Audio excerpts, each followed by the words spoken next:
Okay, students, let's look at Chapter 12, Problems. Okay? Chapter 12. And we are on page... Well, I thought I was turned to it. I'm not. Page 434. I believe that's right, yeah. Yeah. Let's look at number 11 to start with, okay? Number 11.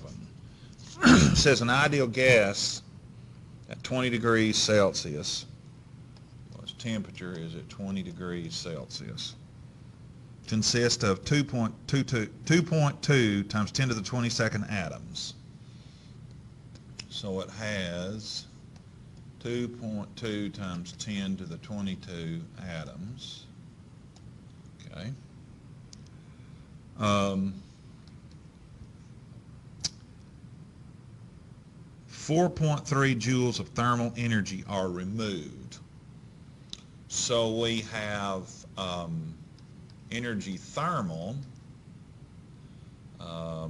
is a negative 4.3 joules. In other words, that has been removed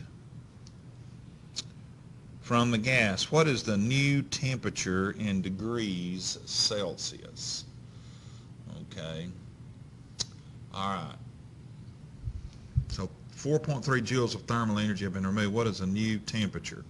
So the initial temperature is 20, and we want to find the final temperature. Okay? Question mark. All right? Okay. Well, we look in our text and look at equation 12.21, and we see that the change in thermal energy is equal to 3/2 NK, Boltzmann's constant, NKB delta T.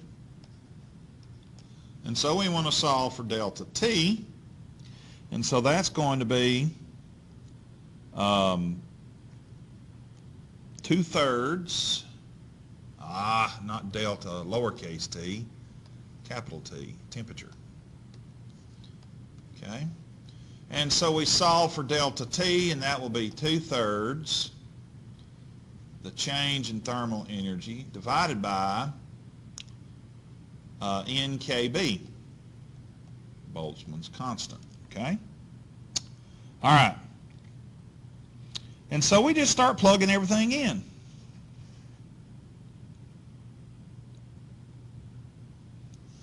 All right. So we've got a negative 4.3 joules of energy. Okay. You say, how do you know it's negative? Because it lost. Okay. It was removed, or I won't say lost, but it was removed. Okay. So it has to be negative. Negative 4.3. And then we do what?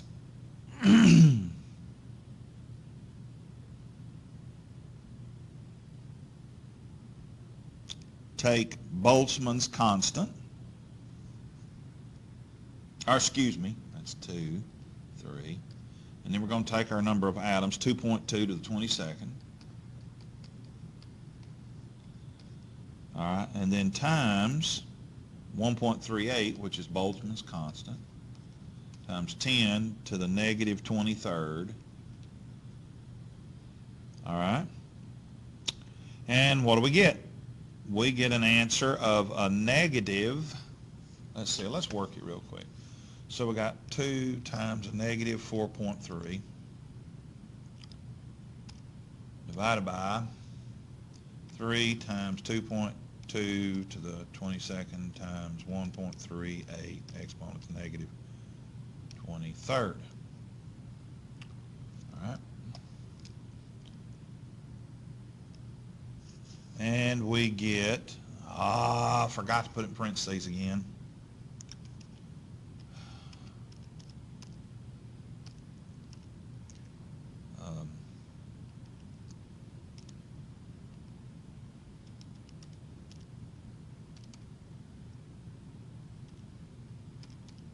working it, y'all. Just bear with me. There we go. Get a negative 9.4 degrees Celsius. So delta T is equal to a negative 9.4 degrees Celsius. So now what does that mean? Well, or Kelvin, excuse me.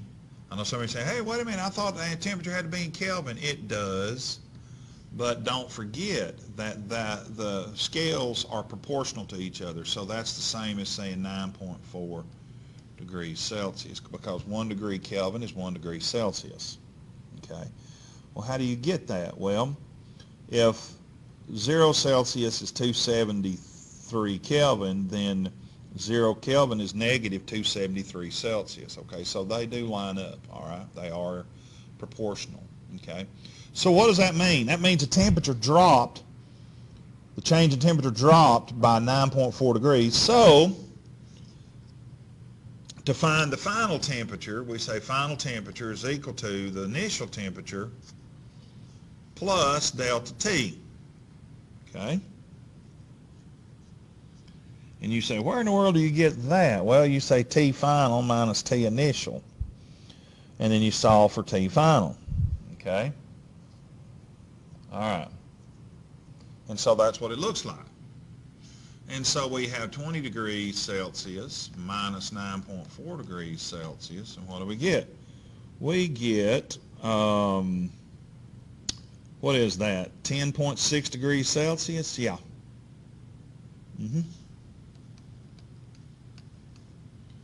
So that is the final temperature. All right? All right.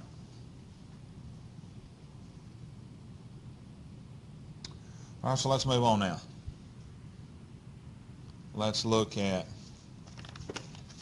I want to look at something real quick. Make sure that answer matches up with the one in the back of the book. Yeah. They actually have it rounded to 11, but anyway, okay. All right, so now let's look at number 21 on page 435. All right, number 21 on page 435. Okay. So we have helium has the lowest condensation point of any substance. The gas liquefies at 4.2 Kelvin. Okay. So we have helium, and it turns into a helium liquefies. It liquefies at 4.2 Kelvin. Turns into a liquid. Okay. 1 liter of liquid helium has a mass of 125 grams. So 1 liter of helium liquid has a mass,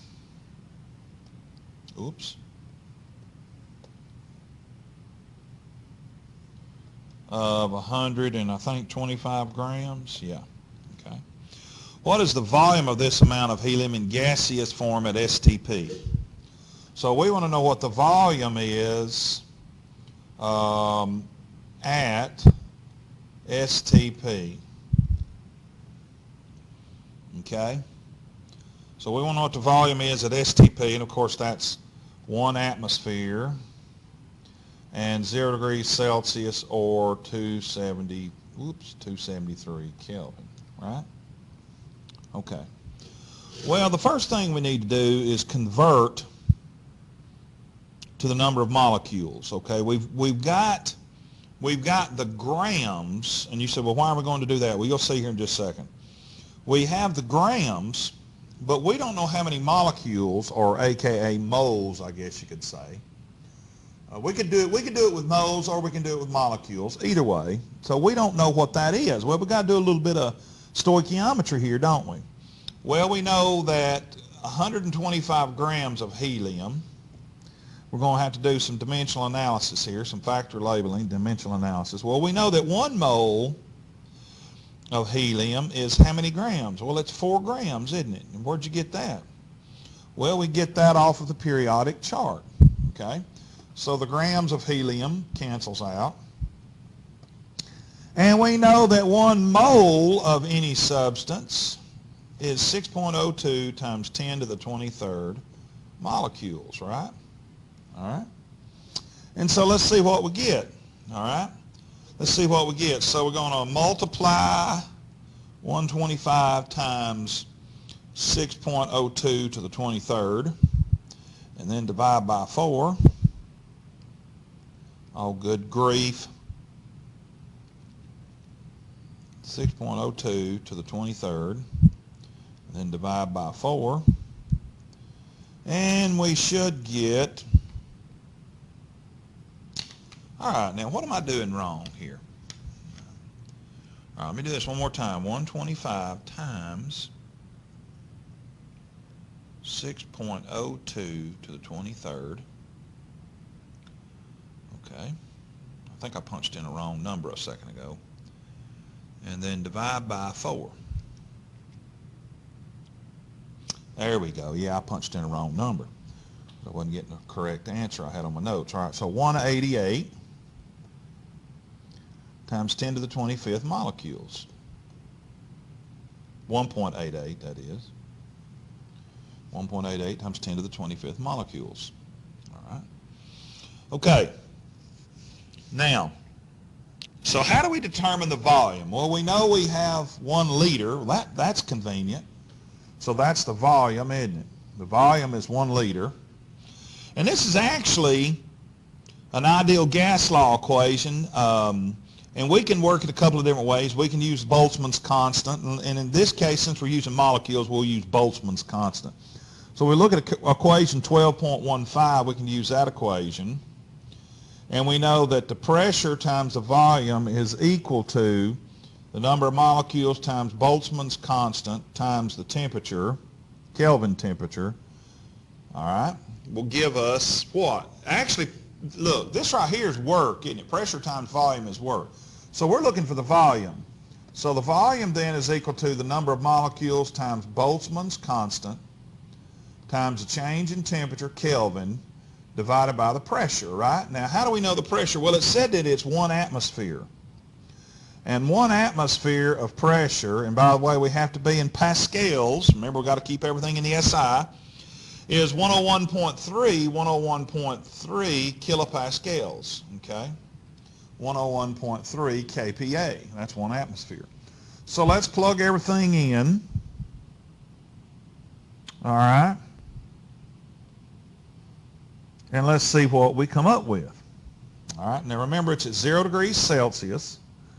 And we're looking for what? What is the volume of this amount? Okay. Now remember, we had the other volume. You said that was the volume. No, that was liquefied. Okay. It's liquefied. All right. We want to know what the volume is at STP, which is what? Oh, heavens. That's 273 Kelvin, isn't it? Okay. So you got to be careful and pay attention to what you're reading. I know they gave us the volume of 1 liter, but that was at 4.3 Kelvin. Now we want to know what it is at 273 Kelvin. Okay. So pay close attention. So we got 1.88 times 10 to the 25th molecules. Isn't that right? Isn't that what I wrote down a minute ago? Yeah. Molecules. Okay. And then Boltzmann's constant, you just have to memorize that, 1.38 times 10 to the negative, let's see, times 10 to the negative 23rd joules per Kelvin. Okay. Times the Kelvin temperature, which is 273 Kelvin because it's at 0 degrees Celsius, divided by 101.3 kilopascals. Let's see what we get. All right, so let's do that. Let's do that top number. So we got 1.88 to the 25th times 1.38 to the negative 23rd times 273, and then equals divided by, we got 101.3 to the third. That's kilopascals, so it's to the third. And so what in the world do we get?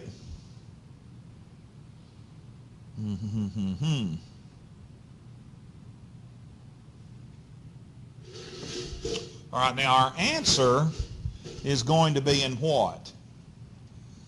How the heck did I get that? All right, let's try this again. I got a crazy answer. All right, so hang on a minute.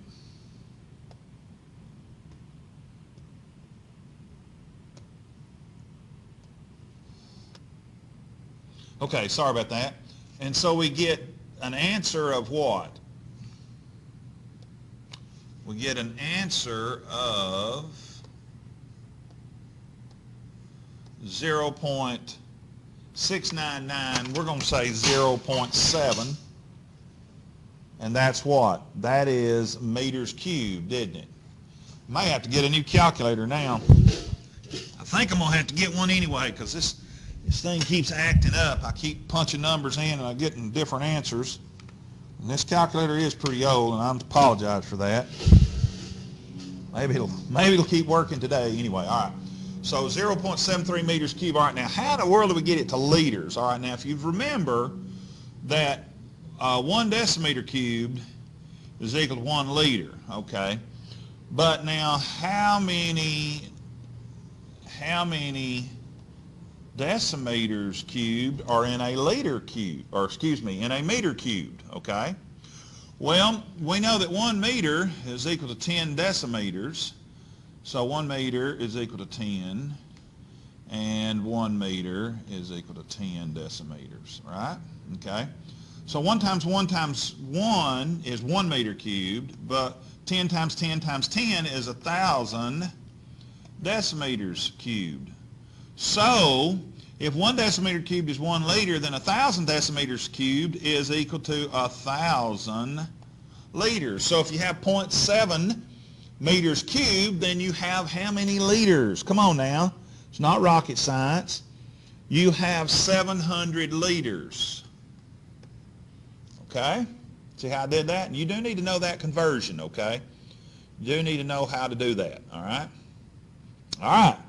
So that was number what? Number 21. Let's see. What's the next problem? Let's flip way on over. And let's look at number 45. Okay, and it's on page 436. Okay. So let's look now at number 45. I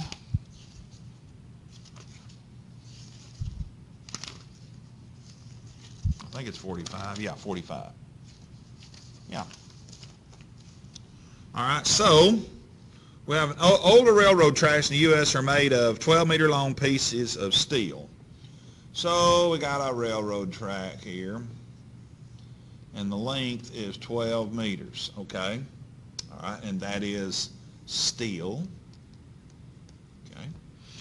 All right. When the tracks are laid, gaps are left between the sections to prevent buckling when the steel thermally expands.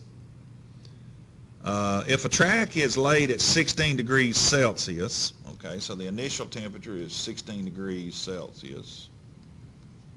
All right. How large should the gaps be if the track is not to buckle when the temperature is as high as 50 degrees Celsius? So the final temperature is 50 degrees Celsius, okay? So we want to know how big the gap needs to be, right? So we want to know how big. Basically, what we want to find is delta L, don't we? In other words, how much change in length will there be to go from 16 degrees Celsius to 50 degrees Celsius, okay? So what will be the change in length of the track at 50 degrees Celsius from 16 to 53, okay? Well, that's a thermal expansion problem. That's very easy. So we say then the change in length is equal to alpha times the initial length, okay, the initial length times the change in temperature. Very simple equation, very simple equation. Now you do have to have your table 12.3 to look at, and it's equation 12.22 if you know which one that is. You're going to have to look at 12.3 in order to know what the thermal expansion rate of steel is, okay? All right, so let's look at this. We're going to find the change in length. That's an easy calculation. So the change in length for steel is 12 times 10 to the negative 6. So it's 12 times 10 to the negative 6. Reciprocal Celsius or reciprocal Kelvins, either way you want to write it. Remember, y'all, 1 degree Celsius is 1 degree Kelvin. Whoops, excuse me. 1 degree Celsius is equivalent to 1 Kelvin. Kelvin is not in degrees, okay? It is not an arbitrary temperature scale. It's an absolute temperature scale, so it's not to any degree like Celsius and Fahrenheit are, okay? So 1 degree Celsius is equivalent to 1 Kelvin, All right. So we can write Kelvin or we can write Celsius. It doesn't matter. And that reciprocal, that K to the negative 1 means this right here. I hope you ought to know this. K to the negative 1 means 1 over K. Anything to the negative 1 means it's that over with 1 on top of it. Okay, you ought to know that. All right, if you don't, now you do. Okay, so that's the thermal expansion for steel. And then the initial length was 12 meters. Now, it does have to be in meters, okay, particularly. Well, preferably. Well, I say it does. It's really, as long as you keep your units the same on thermal expansion, it doesn't matter because the ratio of expansion is the same whether it's meters or centimeters or whatever, okay? All right, and then it's 50 minus 16, the change in temperature, so that's going to be what, 34? Yeah, 50 minus 16 is 34, right? So that's going to be a delta T of 34 degrees Celsius, which is the same as saying a change of 34 Kelvin. Okay. All right. Yeah, 50, yeah. Yeah, 34. Okay. And so what do we get?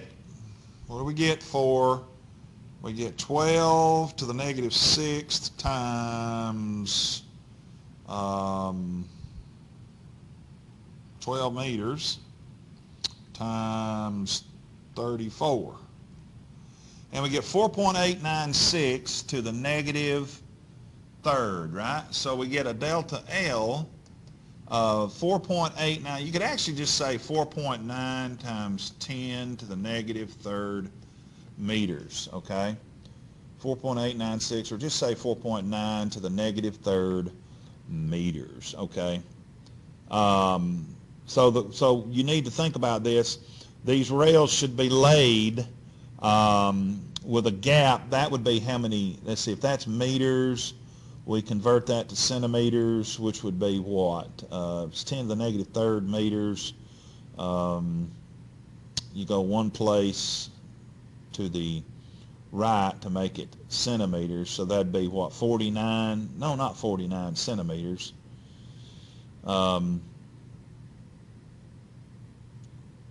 That's actually millimeters, isn't it? Yeah.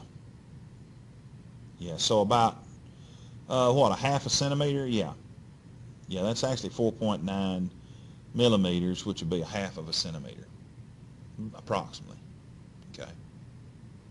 Yeah. Okay. All right. Hope that makes sense. That's a good problem. That's an easy problem, but that's a good problem. Good real-life physics problem. Okay. All right, let's look at one more. I think we got 2 more problems, okay? Number 60 and I think number 63. And then we're going to be done. Okay. So let's look at number 60, okay? Let me turn to it. All right. All right, so number 60. It's a, what is this, a specific heat problem? Yeah. All right, so number 60, and we're on page 437. And it says, what minimum heat is added to bring 100 grams of water at 20 degrees Celsius to boiling and completely boil it all away? All right, so we've got water here, okay? And we have 100 grams of H2O. That's the mass of the water, okay?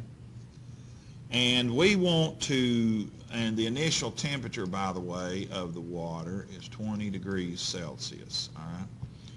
So we want to know what is the minimum heat needed. So we want to know Q minimum. Okay, we want to know Q minimum. And of course we know what is the final temperature going to be. Well, if the initial is 20, to get it to boiling, we got to get it to what, 100? Yeah, we got to get it to 100. So T final of the water is going to be 100 degrees Celsius. All right. And so we want to know minimum Q, right? Minimum, right? Okay, so we're going to boil away 100 grams of water. Can you read that? That says mass. The mass is 100 grams of water. Okay. Okay. All right. Okay, so we actually got a couple of different equations here, don't we? Yeah. We got to find the total, the minimum total energy, thermal energy, or Q, okay? All right, now look, if you were to look at this, and let's say we have, let me think about how I need to write this. All right, me think. Let me think. Temperature and energy. Yeah. If we put temperature on this scale and Q on this scale, and let's say we're at 20, okay? So we're going to go up, and then what's going to happen to temperature? Temperature's going to level off till it all boils away, and then it's going to start going up again, right? But notice that Q doesn't stop, okay? So it keeps absorbing thermal energy. So we actually got two calculations. We've got this Q, that Q right there, which is MC delta T. And then we got this Q right here, which is Q of vaporization, and that's the mass times the latent heat of vaporization. So to find the Q minimum, which is actually Q total, we do the mass, which is 100 grams of water, times the specific heat of water. Let me see, we use, what do we use, 4190? Yeah, so we use this 4190 is the specific heat. I guess I could write that up there. CP of water is 4190 joules per kilogram degrees Celsius. And then the latent heat of vaporization for water is, it's a big number. It is 22.6 times 10 to the fifth. So it is 22.6 times 10 to the fifth joules per kilogram, okay? All right, so we plug this in, and this is what? Joules per kilogram degrees Celsius, or you could say Kelvin. And then the change in temperature is what? Well, delta T, 100 minus 20 is 80, so it's going to change 80 degrees Celsius, okay? And then we're going to do what? Well, I tell you what, let's do that calculation, and then we'll do the other, all right? So, I'm going to do it this way. All right, I'm just going to say Q for that. Let me go back and fix this. I'm going to do it a little different. Fix that right there. And let's just calculate the Q of the water. Okay. All right. Okay. All right, now, so that's going to be what?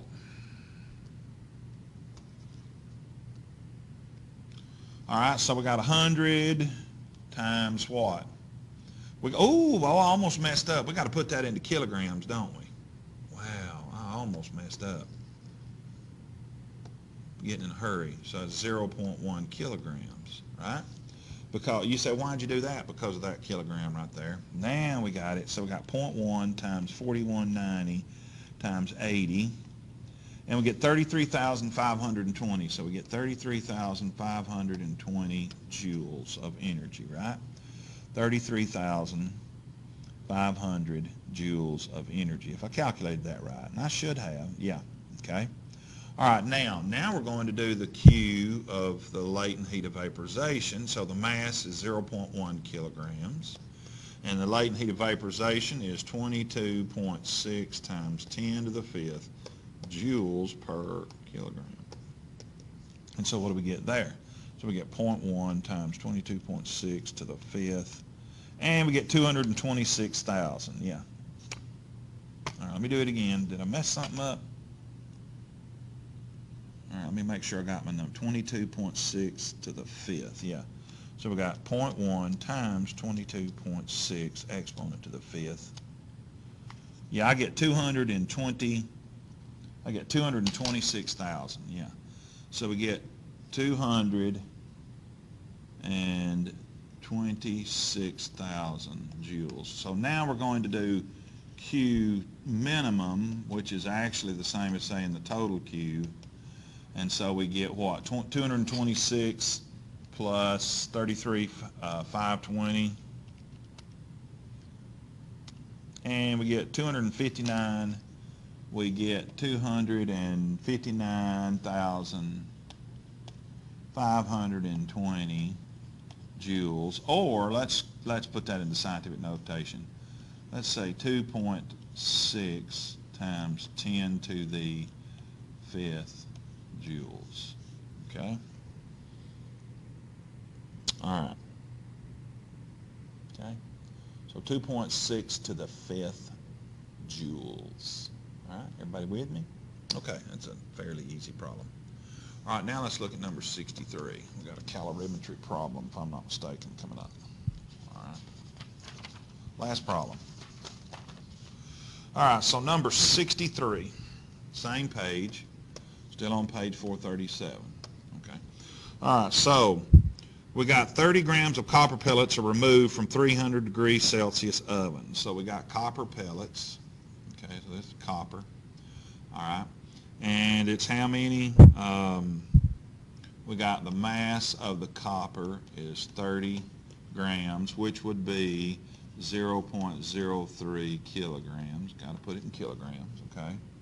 Don't want to forget that this time. All right, and the initial temperature of the copper, is 300 degrees Celsius, okay?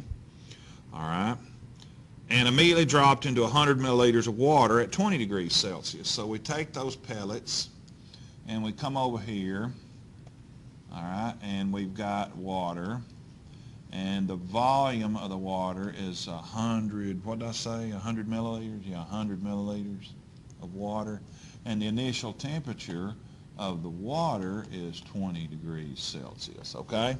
All right, okay. In an insulated cup, all right? What will be the new water temperature be, all right? So we're actually looking for the temperature of the water, but you got to realize something. It's going to be at thermal equilibrium, so it's actually the temperature of the water and copper, or the temperature of the entire system, okay?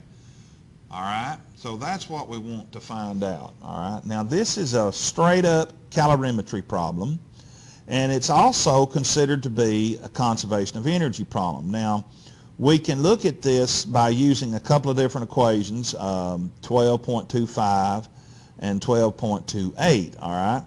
But basically, as I said, it's a conservation of energy problem, which basically says that Q coal plus, or Q of the copper plus Q of the water is equal to 0, all right? All right?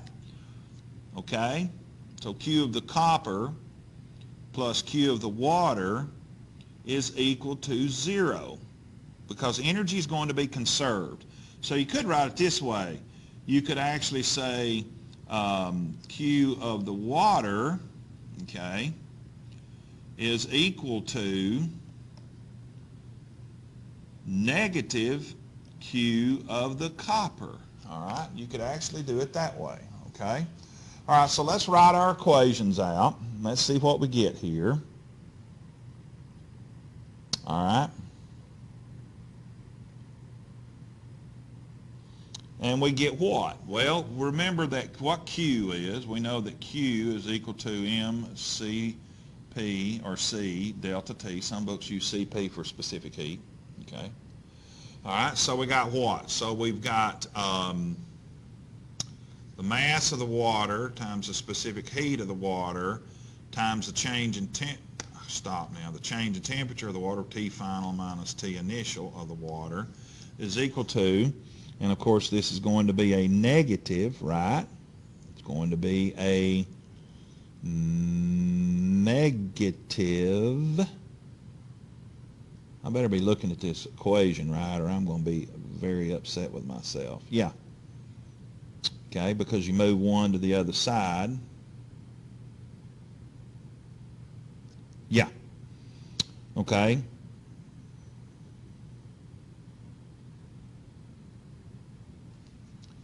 And that would be negative mass of the copper times the specific heat of the copper times the change in temperature, T final minus T initial. Okay. All right, so let's see what we get. So we're looking for what? The final temperature of the system. We're actually looking for the final temperature of the system. So we don't know this final temperature, and we don't know this final temperature. So what we could actually do is combine them, could we not? Because final temperature is final temperature. And so what we could end up doing then is saying this right here.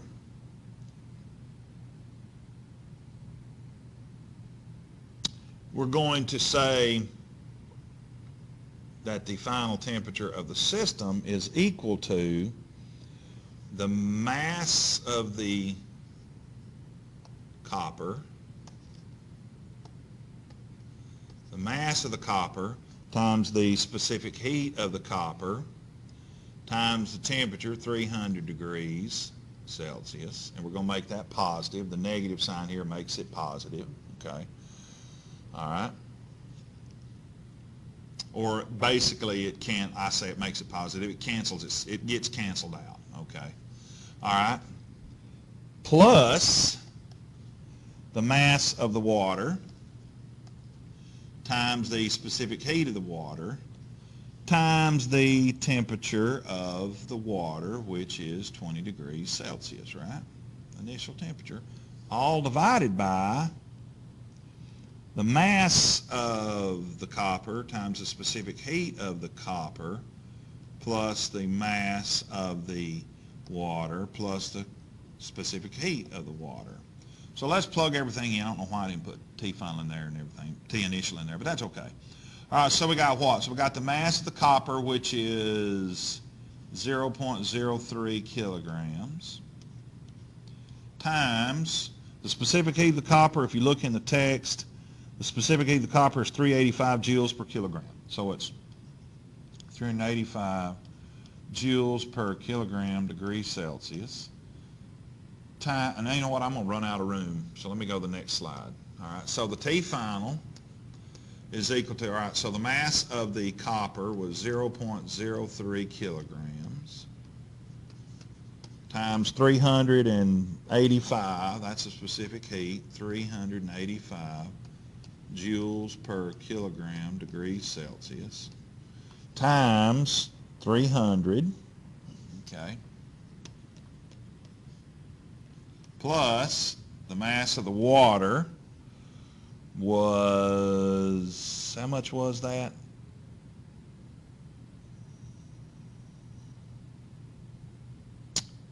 Oh, I left something out. It was 100 milliliters. Was it 100 milliliters of water? Did I leave something out? No, I didn't. All right, now there's a couple of different ways you can figure out the mass of water. Typically in general calculations like this, in general chemistry calculations, general calorimetry equations, you just say that 1 gram of water, that 1 milliliter of water is equivalent to 1 gram. So if you have 100 milliliters of water, then you have 100 grams of water. You could also go back to the density of the water and solve it that way and still get the same answer. So it's 100 grams of water because it's 100 milliliters of water. And you say, how do you know that? Well, because when they derived the liter, when they derived it, it was a decimeter cube box, and they filled it with water, and it had a mass of 1 kilogram, okay? And so 1 kilogram is equivalent, 1 liter is equivalent to 1,000 milliliters, and 1 kilogram is equal to 1,000 grams, and so you have a 1-to-1 ratio there. And 1 centimeter cubed is equal to 1 milliliter. All right, but anyway, enough of beating that to death. If you were in my class, I do it when we start out the year, I do a little derivation on that, okay? And show you how that 1 liter of water is also 1 kilogram, and 1 gram to 1 milliliters and 1 centimeter cube are all equal, okay? They're all directly proportional. All right, and so we have the mass then. Whoop, I forgot to put that in kilograms. I'm talking too much about how to prove the gram to milliliter. 1 gram of water, 1 milliliter. All right, so it's 0.1 kilograms. And the specific heat of water is 4190, and that's joules per kilogram degrees Celsius. And then it was times what? Times 20, I believe it was. Yeah, 20 degrees Celsius. All right, and that's all divided by, then we have the mass of the copper, 0.3, times the specific heat of copper, which is 385 joules per kilogram degrees Celsius, plus 0.1 kilograms times 4190 joules per kilogram degrees Celsius. Okay, and after you do all that ungodly arithmetic, you should get really close to 28 degrees. Okay, so it should be right at 28 degrees Celsius. Okay. All right, so I hope this helps. That would be the final temperature of the system. That would be the final temperature of the copper and the final temperature of the water, because they are at equilibrium.